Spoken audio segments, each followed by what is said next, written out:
దేవుని బిడ్డలారా, మన జీవితంలో ప్రాబ్లమ్స్ ఎందుకు వస్తాయి? ప్రాబ్లమ్స్ అనగా అర్థం ఏంటి? ఎప్పుడైనా మనం ఆలోచించామా? ప్రాబ్లమ్స్, దేవుడు మనల్ని పరీక్షిస్తాడు ప్రాబ్లమ్స్ ద్వారా. నేనున్నాను తెలుపుకోవడానికి ఆయన ప్రాబ్లమ్స్ మనకు తీసుకొని వస్తాడట. ప్రాబ్లమ్స్ అనగా మరి మనం గమనించినట్లయితే పి అనగా ప్రెడిక్టర్స్ అంటే రాబోయే కాలంలో నీకు పెద్ద సమస్య రాబోతుంది, జాగ్రత్తగా ఉండని ముందుగానే ప్రెడిక్టర్స్ నీకు సమాచారం వచ్చేస్తుంది. ఆర్ అనగా రిమైండర్ అంటే ఇదిగో నీకు ప్రతి సమస్య కూడా ఇదిగో రిమైండర్ గా ఉంటుంది, ఒక రిమైండర్ గా నీకు గుర్తు చేస్తాడు. ఓ అనగా ఆపర్చునిటీస్, ప్రతి సమస్య వెనుక అవకాశాలు ఉంటాయి. నీకు ఈ అవకాశాలు ఎందుకు రావాలి అంటే ఈ ప్రాబ్లమ్స్ ఏవైతే ఉన్నాయో, ఈ సమస్యలు ఏవైతే ఉన్నాయో వాటిని ఎదుర్కొనే తర్వాత నీకు అవకాశాలు రాబోతున్నాయి. బి అనగా బ్లెస్సింగ్స్.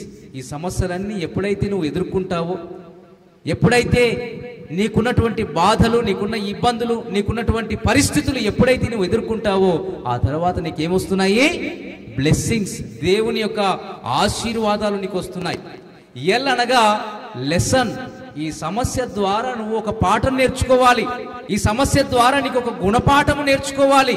ఈ సమస్య నీకు ఎందుకు వచ్చింది, ఆ సమస్య వల్ల నీకు ఒక గుణపాఠము గనక దేవుడు నేర్పాలని ఇష్టపడినప్పుడు నీకు ఆ సమస్య నీ ముందుకు వస్తుంది. ఈ అనగా ఎవ్రీవేర్. సమస్య అనేది ప్రతి చోట ఉంటుంది, నీకొక్కడికే రావట్లేదు, నీకొక్కదానికే రావట్లేదు. సమస్య ప్రతి చోట ఉంది, ప్రతి ఒక్కరికి ఉన్నాయి సమస్యలు. ఈరోజు నాకొక్కరికే సమస్య ఉంది, నాకొక్కరికే బాధలు ఉన్నాయి, నాకొక్కరికే ఇబ్బందులు ఉన్నాయి అని నువ్వు కృంగిపోతున్నావేమో. ఎంత చెట్టుకు అంత గాలి అన్నట్లుగా ప్రతి కుటుంబములో సమస్యలు ఉన్నాయి. ప్రతి ఒక్కరిని కదిలిస్తే వారికి ఉన్న సమస్యలు వాళ్ళు చెప్పుకుంటారు. దేవుని బిడ్డలారా, ఇదిగో మరి ఎవ్రీవేర్, ప్రతి చోట సమస్య ఉంది. నీకొక్కరికే లేదు, నీకొక్కదానికే లేదు, ప్రతి చోట సమస్య ఉంది. అంతేకాదు ఏమనగా మెసేజ్, నీకు ఒక సందేశం పంపించబడతా ఉంది. ఈ ప్రాబ్లంని ఎప్పుడైతే నువ్వు ఫేస్ చేస్తావో, ఈ సమస్యను ఎప్పుడైతే ఎదుర్కొంటావో నీకు ఒక సందేశం, నీ జీవితంలో ఒక సందేశాన్ని దేవుడు పంపిస్తా ఉన్నాడు. చివరిగా ఎస్ అనగా సాల్వబుల్ అనగా ప్రతి సమస్యకు ఏముంది? పరిష్కారం ఉంది. ప్రతి సమస్యకు కూడా పరిష్కారం ఉంది. ఈరోజు మనము అనుకుంటూ ఉన్నాము నా సమస్యకు పరిష్కారము లేదేమో, అతిగా ఆలోచిస్తున్నాం. మనం అతిగా ఆలోచించి ఆ సమస్యను భూతద్దంలో చూసి కృంగిపోతా ఉన్నాం. ఆ సమస్యల గుండా దుఃఖపడుతున్నాం, బాధపడుతున్నాం. ఆ సమస్యల నుండి బయటికి రాలేకుండా ఇబ్బందులు పడుతున్నాం.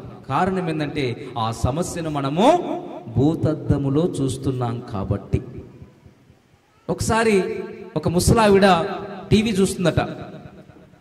ముసలావిడ టీవీ చూస్తూ ఉంది. ఆ టీవీలో యాంకర్ వచ్చాడు. మధ్యలో ఈ తల్లి రిమోట్ ఆన్ చేసి మధ్యలో ప్రోగ్రాం నడుస్తూ ఉంది. ఆ ప్రోగ్రాం చూస్తూ ఉంది. దాని ముందు చూడలేదు, దాని వెనక చూడలేదు. ముందు ఆమె ఏం జరిగిందో తెలియదు ఆమెకి. కానీ ఇదిగో ఆ యాంకర్ చెప్తా ఉన్నాడు, కడుపులో కొన్ని నులిపురుగులు ఉంటాయి. ఆ నులిపురుగులు వచ్చి మనిషిని లోపల పేగులన్నీ తినేస్తాయి. దానివల్ల భయంకరమైనటువంటి అనారోగ్యం వస్తుంది, దానివల్ల మనుషులు చనిపోతారు అని యాంకర్ చెప్పాడంతే. తర్వాత వెంటనే రిమోట్ ఆఫ్ చేసింది ఆమె. రిమోట్ ఆఫ్ చేసింది. ఆఫ్ చేసిన తర్వాత ఆమె ఆలోచన మొదలుపెట్టింది. ఇంకా అవును, గత కొన్ని రోజులుగా నా కడుపులో ఏదో ఇదవుతా ఉంది, ఇబ్బందులు ఎదుర్కొంటా ఉన్నా, బాధగా ఉంది, సమస్య నాలో ఏదో ఉంది కాబట్టే నాకు అన్నం తినబుద్ధి కావట్లేదు, చాలా ఇబ్బందులు ఎదుర్కొంటున్నా అని చెప్పేసి తన మైండ్లో ఒక తెలియని అనుమానాన్ని పెంచుకుంది. ఆమె ముందు చూడలేదు, తర్వాత చూడలేదు ప్రోగ్రామ్ని. తన మనసులో ఏం కలిగింది? ఇదిగో నాలో ఏదో సమస్య ఉంది, నా కడుపులో కూడా ఏదో పాము ఉంది, ఆ పాము నన్ను నా పేగులను తినేస్తా ఉంది, కాబట్టే నాలో బాధ ఉంది, అందుకే నేను రోజు రోజుకు కుంగిపోతా ఉన్నానని చెప్పేసి తన మనసులో అనుమానము అనేటువంటి వ్యాధిని పెంచుకుంది. ఇక ఆమె చాలా ఆస్తిపరురాలు. ఆమె ఆస్తి అంతా కూడా ఆమె పేరు మీదనే రాయబడింది. అందరినీ పిలిపించింది, నాకేదో సమస్య ఉంది కాబట్టి మీరు వెళ్ళి నాకు ఒక మంచి డాక్టర్ని తీసుకొని రండి, నాకున్న సమస్యను నాకు బాగు చేయండి అని చెప్పేసి అందరినీ పురమాయించింది. వాళ్ళు ఆస్తి అంతా కూడా ఆమె పేరు మీదనే ఉంది కాబట్టి చేసేది లేక ఆమెను మరి ప్రతి డాక్టర్ దగ్గరికి తీసుకువెళ్ళారు. పెద్ద పెద్ద డాక్టర్ల దగ్గరికి ఆమెను తీసుకెళ్లారు. మరి ఆమెకు ఏమాత్రం నీకేమీ లేదమ్మా, అన్ని బాగానే ఉన్నాయి, అన్ని నార్మల్గానే ఉన్నాయి, అనవసరంగా నీవు అనుమానం పొందుకుంటున్నావు, అనుమానిస్తున్నావు, అంతే, నీకు అనుమానపు వ్యాధే ఉంది అని అంటున్నారు. కానీ ఏ డాక్టరు కూడా ఆమెను సాటిస్ఫై చేయలేకపోయారు. అప్పుడు ఆ ఇంట్లో ఒక చిన్న కుమారుడు ఉండేవాడు. ఆ చిన్న కుమారునికి ఒక సైకాలజీ సంబంధించినటువంటి డాక్టర్ ఉండేవాడు.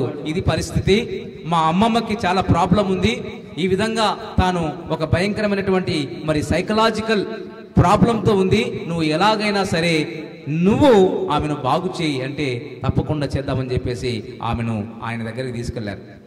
అప్పుడు ఆయన దగ్గరికి తీసుకెళ్ళినప్పుడు, అయ్యా నా సమస్య విధి అని చెప్పక ముందే, ఏందమ్మా నీ ముఖంలో అంత వికారంగా ఉన్నావు, అంత విచారంగా ఉన్నావు, నీ కడుపులో ఏదో పాము ఉందమ్మా, ఆ పాము నిన్ను ఏదో చేస్తుందమ్మా, అందుకోసమే నీవు నీ ముఖంలో వికారం చేసుకుంటున్నావు, ఇదిగో రోజు రోజుకు కృంగిపోతున్నావు అమ్మా అని చెప్పేసి డైరెక్ట్గా ఆమెతో చెప్పాడు.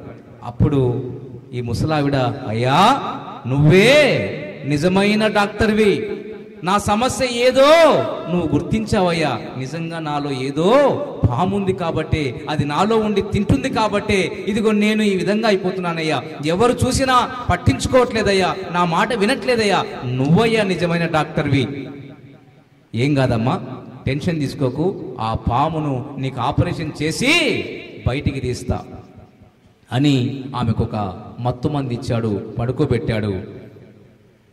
ఆమె తిరిగి లేచేసరికి ఆ పక్కన బెడ్డులో ఒక పెద్ద పామును, పక్కన బయాలజికల్ ఏదైతే మరి ల్యాబ్ ఉందో ఆ ల్యాబ్లో నుంచి తీసుకొని వచ్చాడు, పక్కన పెట్టాడు. కళ్ళు తెరిచి చూస్తే ఆమెకు కనబడతా ఉంది పాము. అప్పుడు డాక్టర్ వచ్చాడు, అమ్మా నీ కడుపులో ఇదే పాము ఉందమ్మా, ఈ పాము వలనే నువ్వు చాలా ఇబ్బందులు పడ్డావమ్మా, ఏదైతే ఈ వానపాము లోపల ఉండి నీ కడుపులో ఉన్నదంతా తినేసింది, ఇక నీకేం ప్రాబ్లం లేదమ్మా, ఏం భయపడకు, ఆ పాము బయటికి వచ్చేసింది అన్నాడట. అప్పుడు ఆమె రిలీఫ్ అయిపోయింది. అప్పుడు ఆ యొక్క ముసలావిడ ఒక చెక్ తీసి, అయ్యా డాక్టరు నువ్వు నా సమస్యను పరిష్కరించినావు కాబట్టి ఎంత రాసుకుంటావో రాసుకొని బ్లాంక్ చెక్ ఇచ్చేసిందట. అంతేకాకుండా ఇదిగో తన జీవితంలో ఈ పాము తన్ను ఎంత బాధ పెట్టిందో అని చెప్పటానికి ఒక సభను ఏర్పాటు చేసిందంట. ఎవరు? ఈ ముసలావిడ. అందరికీ తెలియజెప్పాలని బంధువులందరికీ కూడా సమాచారం పంపి అందరికీ కూడా మరి సమాచారం ఇచ్చి ఆ రోజు సభ ఏర్పాటు చేసిందట. ఇక్కడ 3 రాజా ఏవైతే చైర్లు ఉంటాయో అలాంటి చైర్లు తీసుకొచ్చిందంట.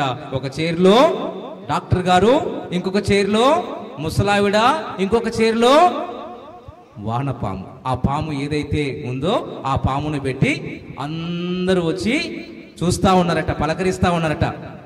అందరూ నిజంగా ఈ పామును నీ కడుపులో ఎంతగా భరించినావమ్మా, నువ్వు మాత్రమే భరించగలిగావమ్మా అని చెప్తూ ఉంటే, నిజమే ఈ డాక్టర్ గారు ఉండటం వల్లనే నేను బాగయ్యాను, ఈరోజు నేను బ్రతికున్నానంటే ఈ డాక్టరే అని చెప్పి ఆ డాక్టర్ గారిని చూపించటం, అందరి అభినందనలు పొందుకోవడం జరిగిపోయింది.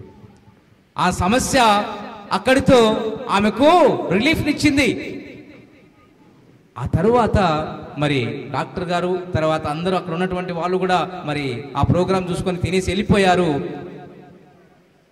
వెంటనే వాళ్ళ మనవరాలు వచ్చింది. మనవరాలు వచ్చి మళ్ళీ ఒక అనుమానం ఎత్తింది. అమ్మమ్మా అమ్మమ్మా, నీ కడుపులో ఉన్నది ఆడపామేమో, నీ కడుపులో ఉన్నది ఆడపామేమో, అది పిల్లలు పెట్టింటది కదా, పిల్లలు పెట్టింటది కదా. అవునమ్మా, 3 రోజుల నుంచి మళ్ళీ నాకేదో కడుపులో తిప్పుతా ఉంది, అది పిల్లలు పెట్టిందేమో. మళ్ళీ అనుమానం స్టార్ట్ అయింది. మళ్ళీ మనవడు ఫోన్ చేశాడు, అయ్యా డాక్టర్ గారు మళ్ళీ సమస్య మొదటికి వచ్చింది, మా అమ్మమ్మ మళ్ళీ స్టార్ట్ చేసింది. మళ్ళీ డాక్టర్ గారు వచ్చారు, వచ్చి అమ్మా నీ కడుపులో ఉన్నది ఆడపాము కాదు, అది మగపాము, పిల్లలు పెట్టదులేమ్మా, భయపడకు. అవును అవును డాక్టర్ గారు నిజమే, ఏదో చాలా రోజులే కదా తినక, అందుకోసం నాకు తిప్పుతున్నట్టుందిలే అని అక్కడ ఆ సమస్య అక్కడ పరిష్కారం అయిపోయింది. ప్రియ దేవుని బిడ్డలారా, ఎందుకు నేను ఈ విషయాన్ని మీకు చెప్పానంటే, ఈరోజు మనము మనకున్నటువంటి సమస్యను బట్టి భూతత్వంలో చూస్తున్నాం. ఆ సమస్యను భూతత్వంలో చూడటం ద్వారా మన సమస్య పెద్దగా కనబడతా ఉంది. ఆ సమస్య నుంచి బయటికి రాలేకపోతున్నాం.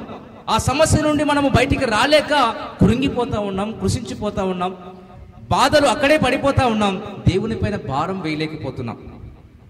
ఎప్పుడైనా సరే ప్రతి సమస్యకు మనకు పరిష్కారం ఉంది అని ఎప్పుడైతే నువ్వు తెలుసుకుంటావో, ఆ సమస్య నుండి దేవుడు నిన్ను విడిపిస్తాడు. సమస్యలు గొప్పవి కాదు, సమస్యలు తీర్చగల దేవుడు గొప్పవాడు. ఇది ఎప్పుడైతే నువ్వు నీ జీవితంలో గమనిస్తావో, ఎప్పుడైతే నీ జీవితంలో అనుభవిస్తావో, నిజంగా నా దేవుడు సమస్యలు తీర్చగల ప్రభువునందు ప్రియులారా, ఈ సందేశాలు మీకు నచ్చినట్లయితే దయచేసి లైక్ చేయండి, సబ్స్క్రైబ్ చేయండి, పక్కనే ఉన్న బెల్ బటన్ నొక్కండి. ఈ సందేశాలను దయచేసి 10 మందికి షేర్ చేయమని ప్రభువు నామమున ప్రేమతో మీకు మనవి చేస్తున్నాం. Thank you. Praise the lord.